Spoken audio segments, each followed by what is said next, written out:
वक्फ board, वित्तीय गड़बड़ी पर मोहम्मद खान का बयान।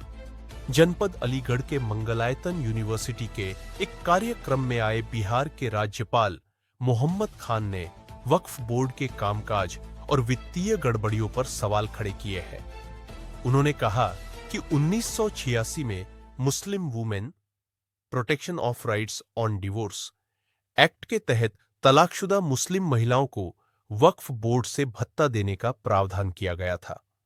लेकिन 2 साल बाद संसद में पूछे गए सवाल के जवाब में यह सामने आया कि किसी भी वक्फ बोर्ड ने इस उद्देश्य के लिए एक भी पैसा वितरित नहीं किया है।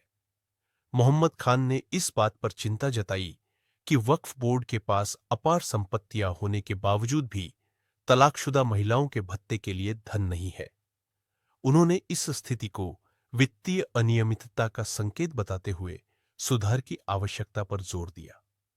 खान ने कहा कि वह किसी विशेष व्यक्ति पर टिप्पणी नहीं कर रहे हैं, लेकिन वक्फ बोर्ड की कार्यप्रणाली पर ध्यान देने की जरूरत है।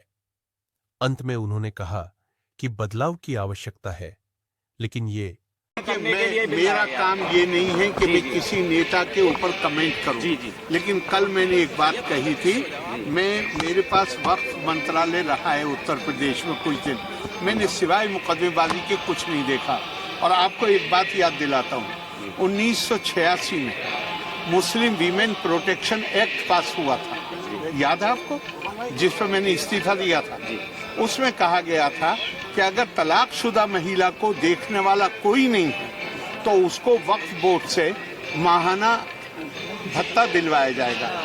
2 साल के बाद मैंने पार्लियामेंट में प्रश्न किया कि किस किस वक्फ बोर्ड ने इन तलाकशुदा महिलाओं को भत्ता देने के लिए कितने कितने पैसे का प्रावधान किया और अब तक कितना पैसा दिया गया है। 2 साल बाद तो जवाब आया, किसी भी वक्फ बोर्ड ने 1 पैसे का भी प्रावधान नहीं किया है, न किसी को कोई पैसा दिया गया। तो वक्फ बोर्ड की जो हालत है, इतनी प्रॉपर्टी है और उनके पास तनख्वाहें देने के लिए पैसे नहीं है, तो ये पैसा कहाँ जा रहा है? तो इसका मतलब कहीं ना कहीं गड़बड़ है, तो उसके सुधार की आवश्यकता है। मैं अपनी बात कह सकता हूँ, मैं किसी को मैं नहीं जानता आएगा नहीं आएगा, जरूरत है चेंज।